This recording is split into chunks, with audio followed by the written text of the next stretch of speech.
Hi, everyone.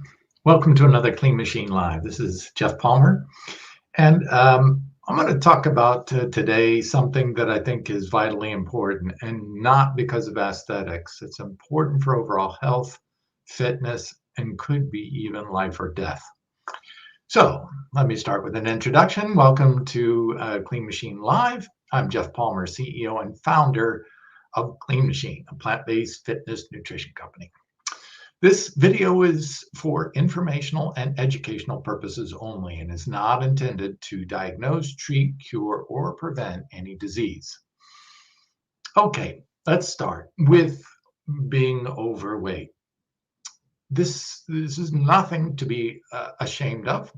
This is something to address, though, if you want to live and want to live a healthy life free from disease states.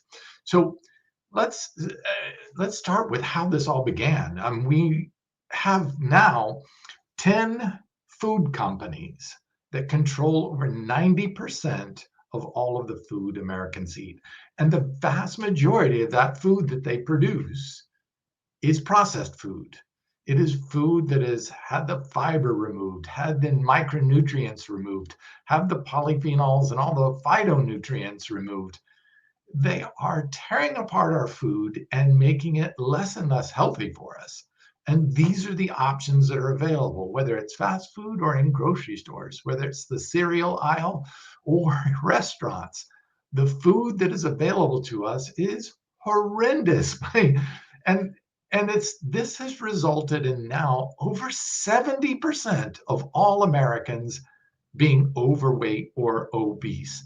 This is epidemic, and this is one of the biggest drains on our economy, both from the healthcare system with over $100 billion a year, $150 billion a year, and increased healthcare costs. And that's across the board for everyone, whether you're healthy or not, in the cost of insurance, and the cost of Medicare, and the cost of pharmaceutical drugs, and the cost of disease care in hospitals, and the cost of doctors. These are all getting out of control because what we're eating is out of control. We need to change this. And we need to change by first starting with a healthier diet. But that's not everything.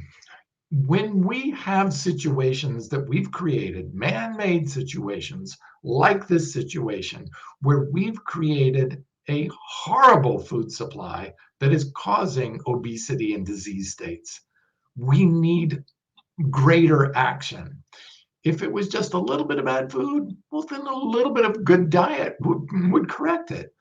Now we're at a place where we need to do more to correct this, or we could end up dying.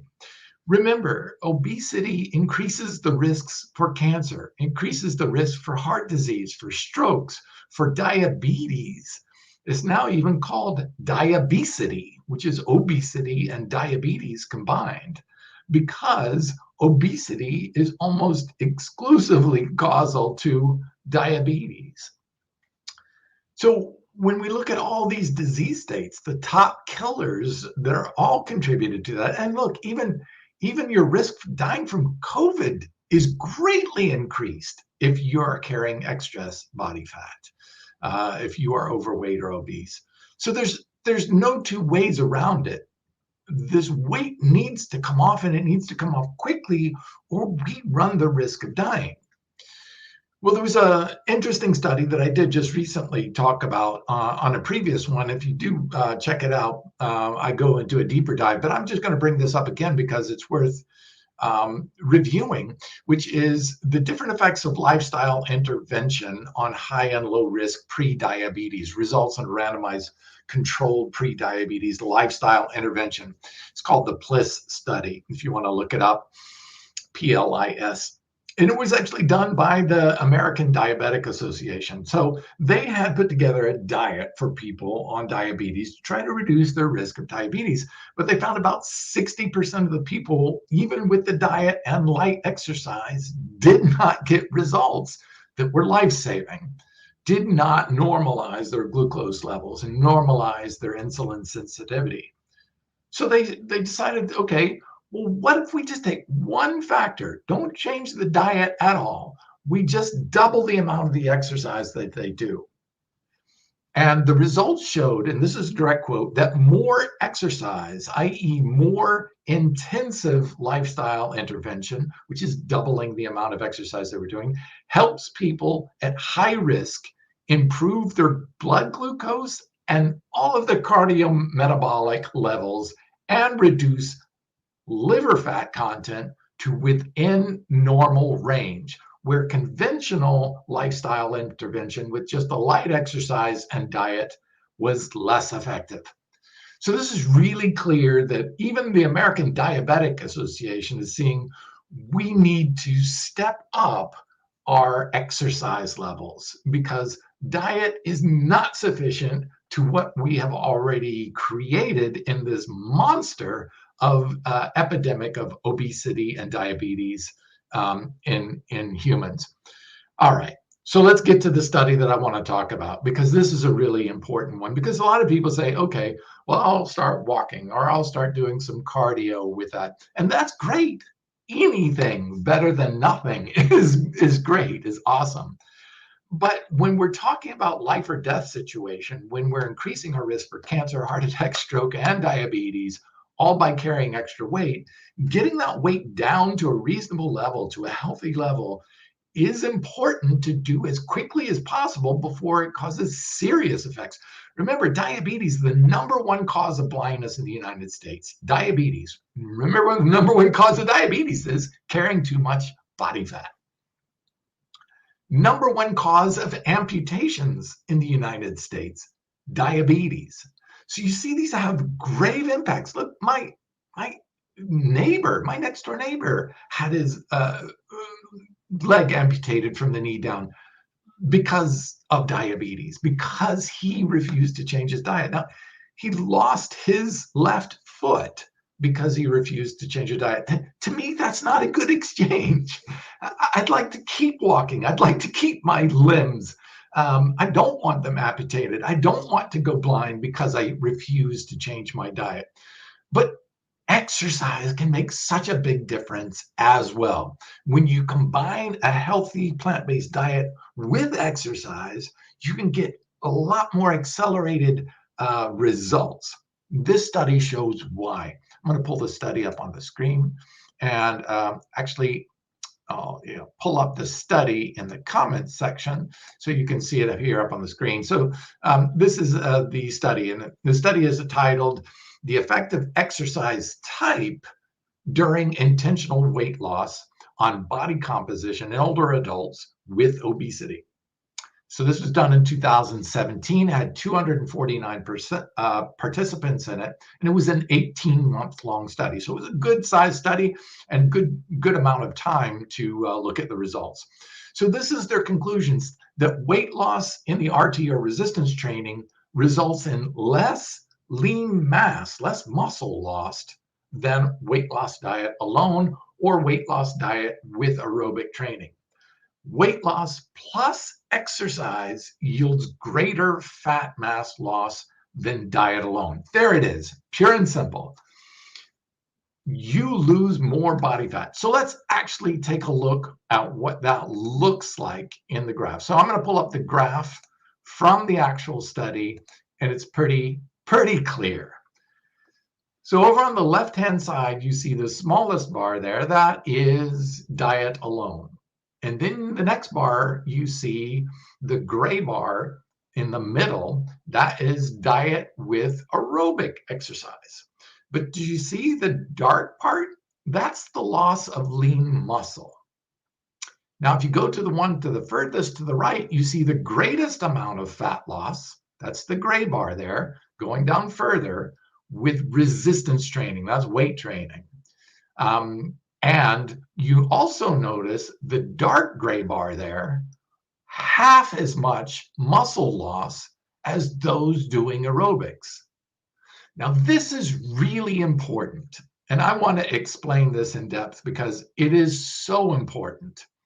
All right, let's understand when people do cardio exercise, what you are doing is training your body to utilize muscle tissue.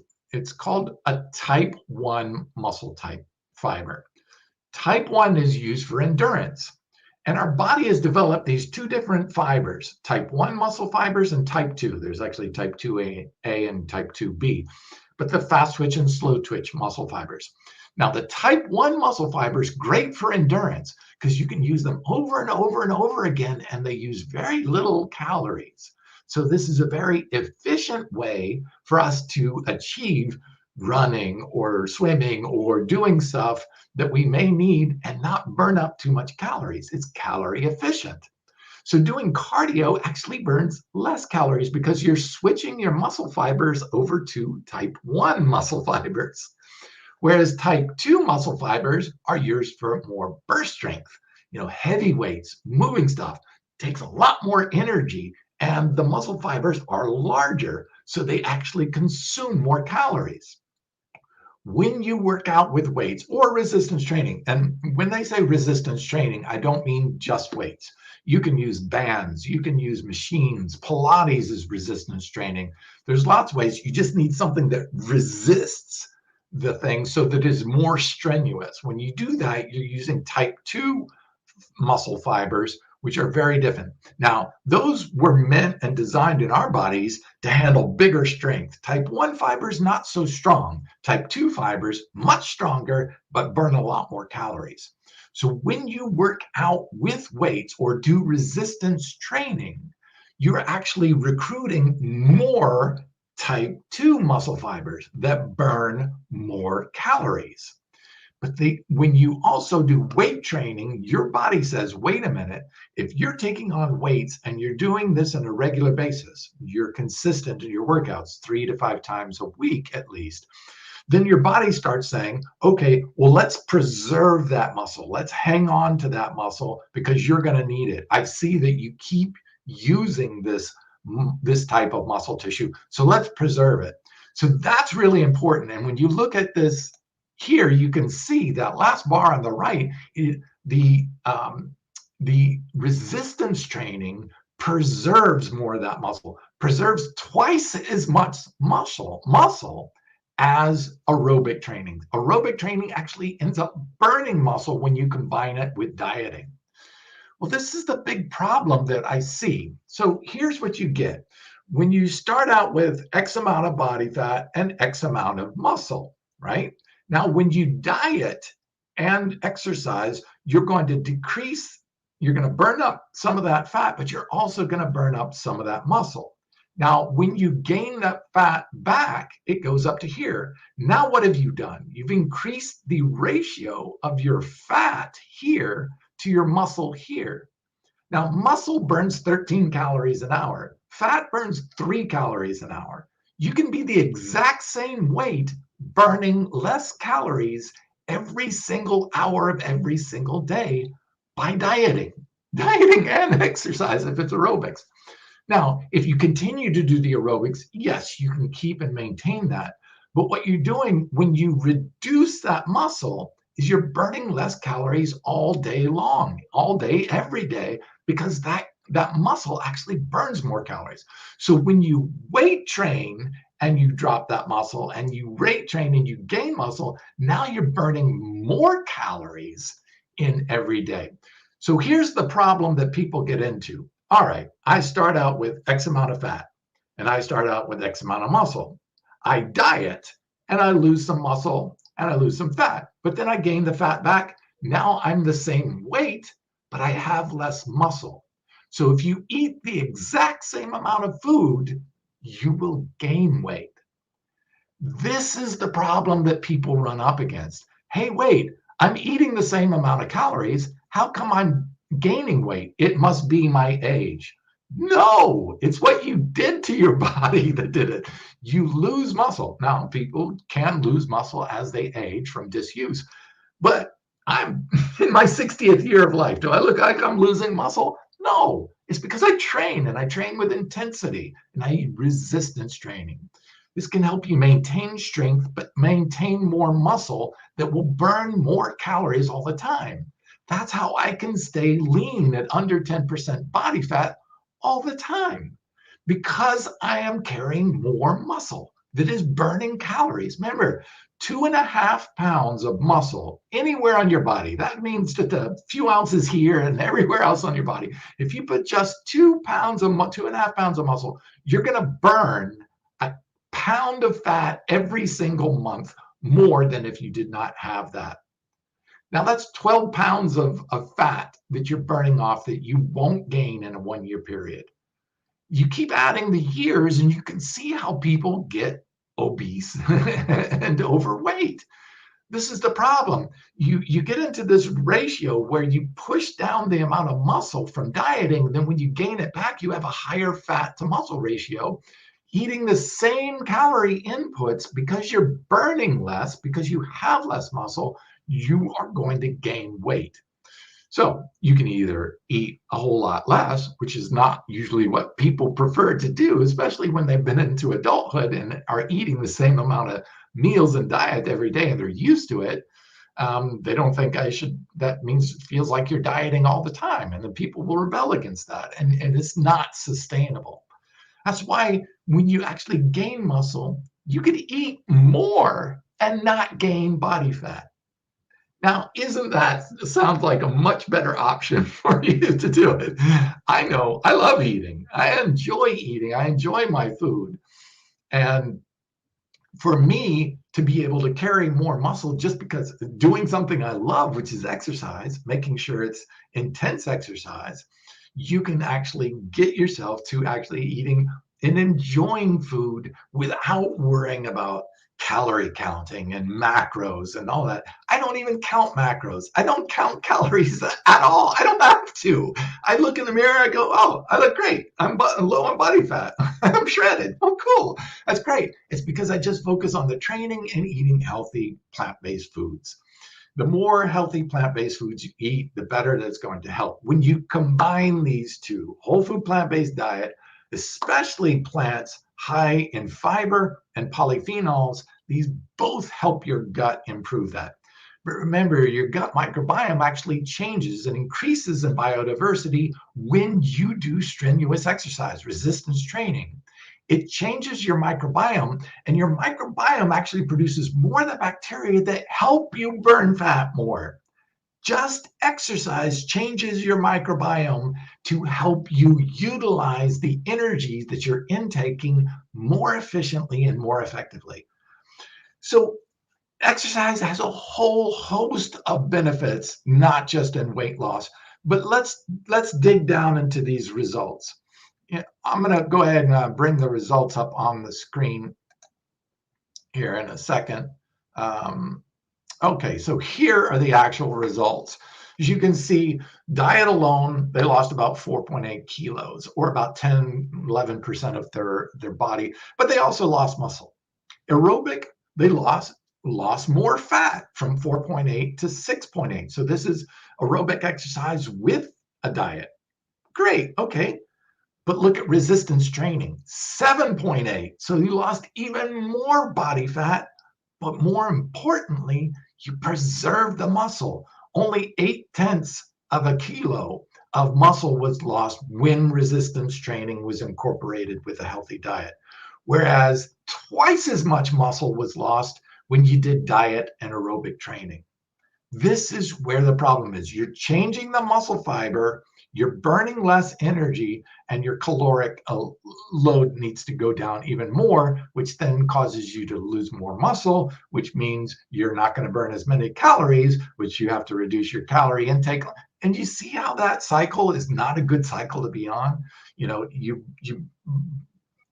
you're not burning the calories well because you don't have enough muscle. So you have to reduce your caloric intake. And then your body says, well, that caloric intake is low, so I'm going to start burning muscle because we're going to preserve the body fat. And it goes lower. And then you keep chasing it down to the point where you're really in a bad place. So this is not the appropriate way to do it. The appropriate way is to make sure you're doing a healthy, whole food, plant-based diet along with strenuous and resistance training. And again, it's not just lifting heavy weights. That's not at all. As a matter of fact, all the weights I lifted today were light weights. I'm doing a style of training that's called volume training, which is 5 sets of 20 reps. So that's 100 reps per exercise. So I use a much lighter weight, about 25 to 30% of my total normal weight for lifting in an 8 to 10 rep measure. I'm using that with higher reps. This burns a lot more calories, but you're still resistance training. So you're still maintaining that resistance training that triggers L-beta, AMP kinase. I know some of you don't know those terms, but these are the internal mechanisms that are going on that set a cascade of health benefits. Increased glucose uptake into the muscle, increased insulin sensitivity, reducing your risk for diabetes, lowered inflammation. All of these things are cascaded from this effect of changing to a more strenuous exercise. So here are the 5 different major keys to the method of actions that work when you use resistance training instead of aerobics training with a healthy diet.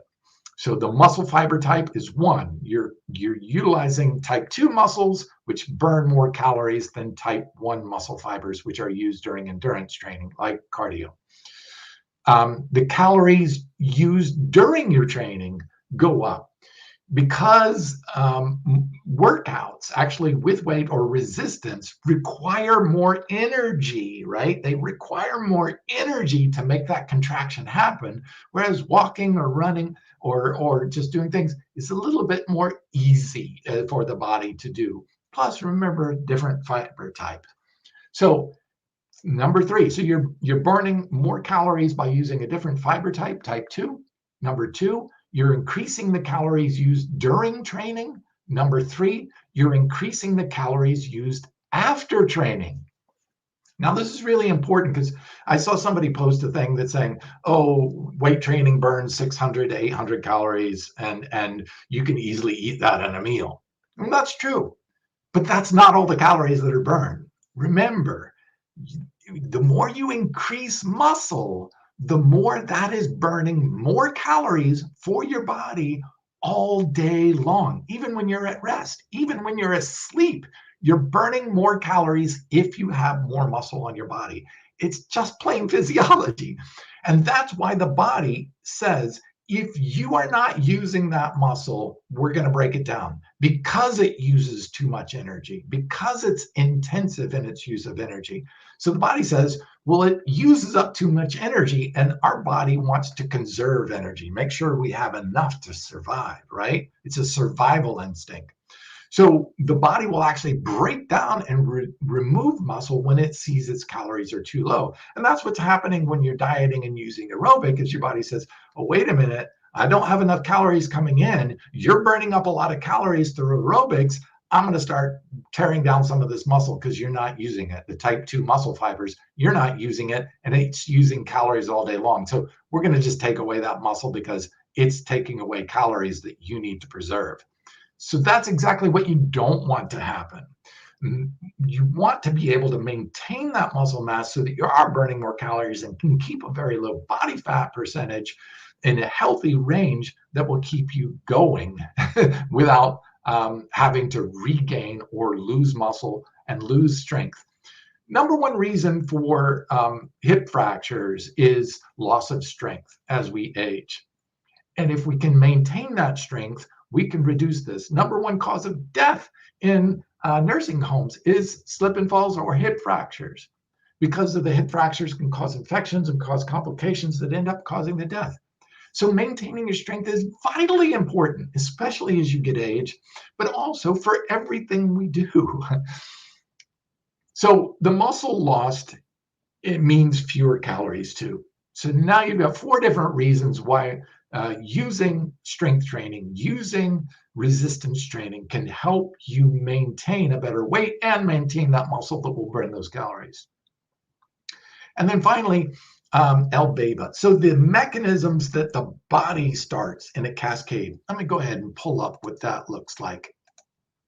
Okay, so I did a recent Clean Machine Live on L-beta. L-beta is a amino acid molecule that sets a cascade in motion of us turning white fat, which is stubborn fat, into brown fat. Brown fat is full of ATP, mitochondria rather. And mitochondria can turn that fat into quick usable energy. So that's what you want. When you exercise, you are moving stubborn storage, white fat, and turning it into brown fat full of mitochondria that can utilize that fat quickly. So you're changing that your body into having more usable, quick energy fat away from fat that just gets stored subcutaneously, and even worse, what we call trunk fat. Now, trunk fat is the fat that's stored on our liver, on our heart, on our internal organs. Most people think of fat, they think of belly fat or body fat, subcutaneous fat, fat that's around our skin or on the outside of our body. That's actually not the major problem. The real problem lies with the fat that's inside our body, especially around our liver and heart.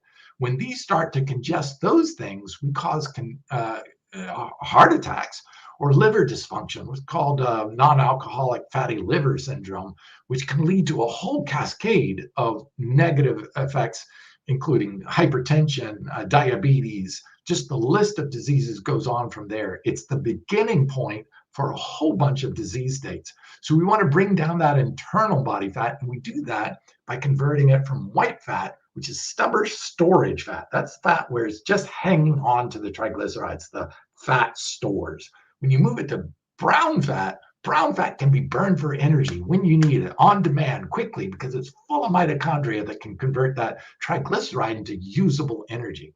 That's what you want. And the L-beta does that. Let's take a look at L-beta. I know this looks like a big scientific chart. I don't want to scare you. I just want to show you that this is a metabolic pathway that is in every human being. And when you put branched chain amino acids, specifically valine, it converts to beta, and you see the beta, the arrow going to the right, AMP kinase. AMP kinase is an amazing molecule. It is shown to increase longevity, improve body composition, that's your ratio of fat to muscle, and just a whole bunch of very positive health benefits, reducing fatty liver, reducing inflammation, better utilization of calories, increasing insulin sensitivity, just a whole bunch of beautiful things, including free fatty acid oxidation, or more commonly known as fat burning, right? That's the stuff that we want. So this is what our body has, this amazing system in place. Now I'm going to give you some cool tips on how to even maximize fat burning even more. So one, add muscle through resistance training. And again, that doesn't mean heavy weights. You can use lighter weights as long as there's resistance and as long as you're causing strenuous stress to your body, that will help. Here's one thing that I incorporate: 10 minutes of HIIT training, high intensity interval training. So what I do is either get on the stair climber, which is more intense. It's a harder, more difficult thing, or put the treadmill on the highest incline at 15%. Now, those of you with joint or knee issues, be careful doing that. Maybe just do a 5% incline or whatever. But an incline will put you at a more strenuous level. Or you can get on the elliptical and do bursts, 15 seconds, quick as you can, and then 45 seconds of walking pace, and then 15 seconds, and do 8 cycles of that. That's high intensity. What that does is recruit your body to say, all right, let's get into fat burning mode. It also helps burn off glycogen. Glycogen stores are stores of little sacks of sugar that are stored in your glucose that are stored in your muscle tissue for it to use very quickly. But glycogen can be burned up very quickly. So the first thing is your body takes all the glucose out of the bloodstream. Second thing, it uses up the glycogen. So this is a clever way to burn up all that energy, that glucose in the bloodstream, and then burn up the glycogen. Then the third step is the body gets into burning the fat. So then once you do this just 10 minutes, because you don't want to do that too much, because then you'll actually start tearing down muscle tissue, which you don't want. You can help preserve that muscle tissue by using branched chains while you work out. Remember, branched chains are the precursor to beta, and a beta is help you going to burn that fat too as well. All right, so once you do that 10 minutes of HIIT, then you start training, you're already in fat utilization. So one of the things that I find when I do this is that I breathe really intensely and sweat. Okay, what is fat burning? Fat burning is called lipid or fat oxidation. And that's what our body does, is take an oxygen molecule and combine it so it tears apart that fat and releases that energy.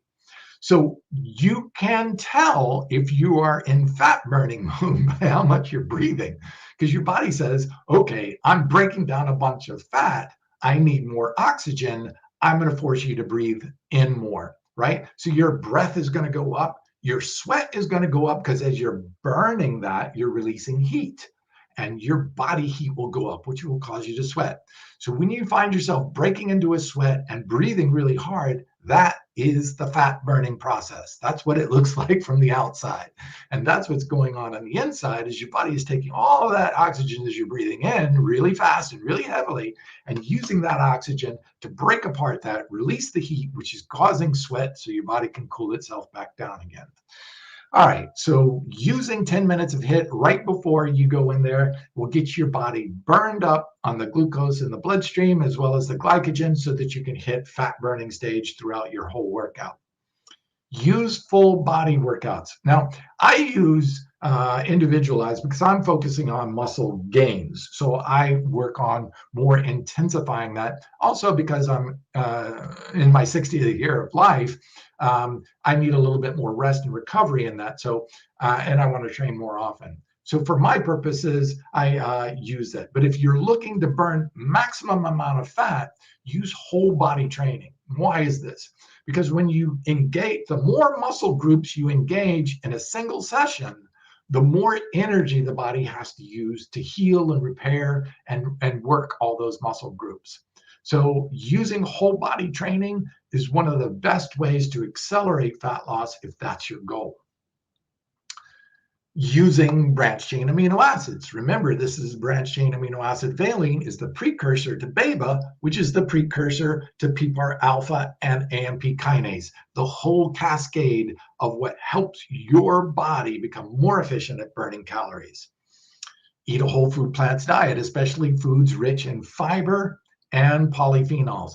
That's why I do a clean green protein shake, really rich in antioxidants and polyphenols, as well as fiber. 35% of your entire day's fiber in a single scoop.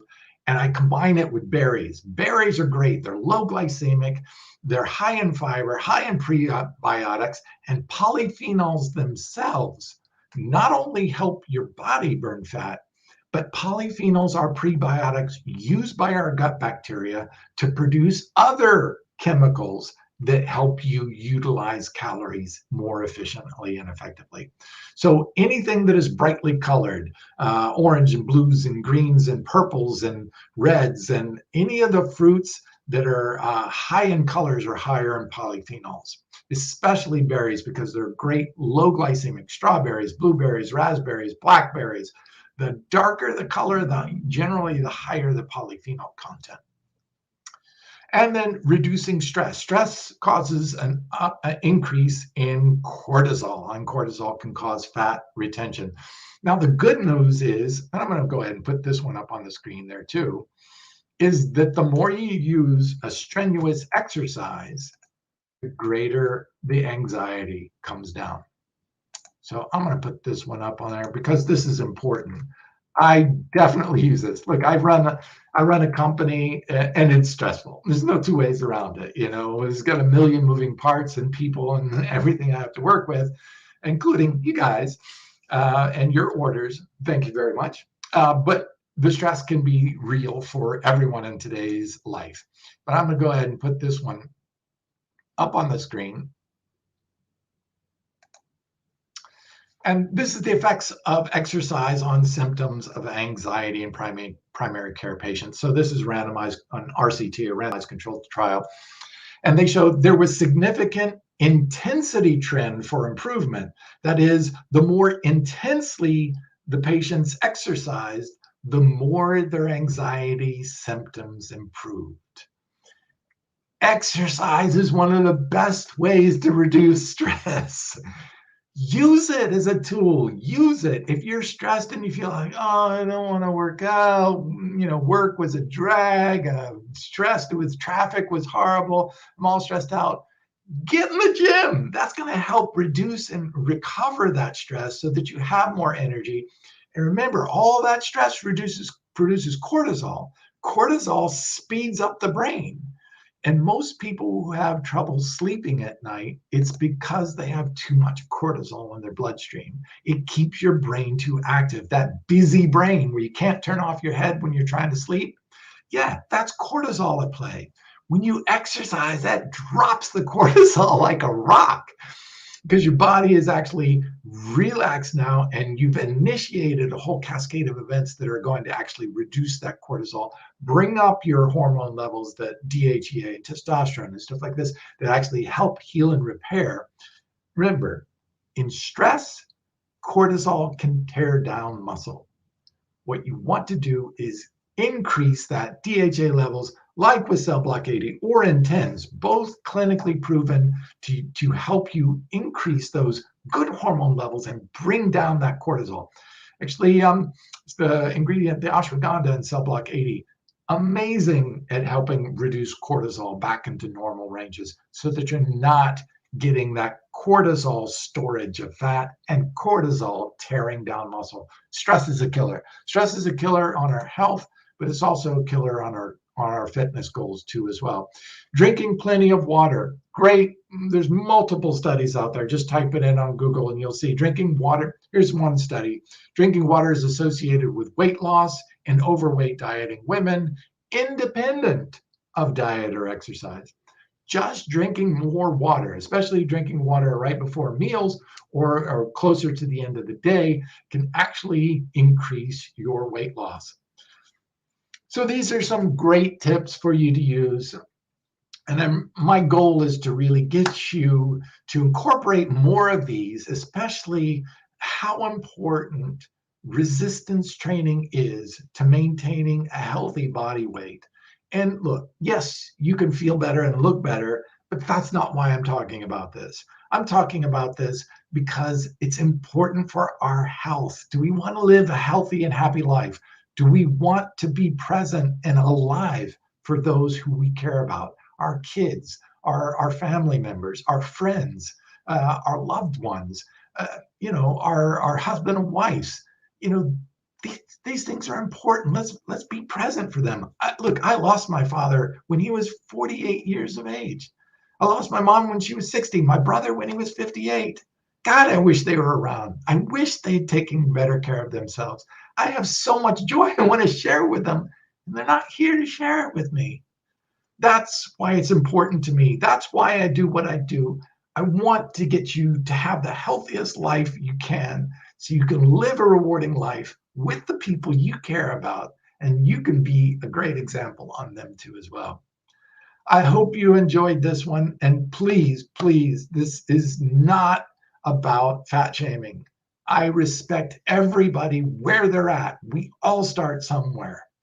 But it is so important to incorporate a healthy diet, resistance training, exercise to help us get into a healthy lifestyle that can actually keep us out of disease states and keep us going so we can be there for those we love and enjoy the life that we're born into. I hope you enjoy your life, and I hope these tips and understanding of the science helps you out. And please share if you think this is valuable information. Let's get this information out there so more people can represent a healthy lifestyle. We bring down our taxes, bring down healthcare costs when we all are a bit healthier. Thanks for joining me. I look forward to having some cool guests coming up on the talk show over the next few weeks and months. So I hope you enjoy them too. I know I will. Thanks for joining me.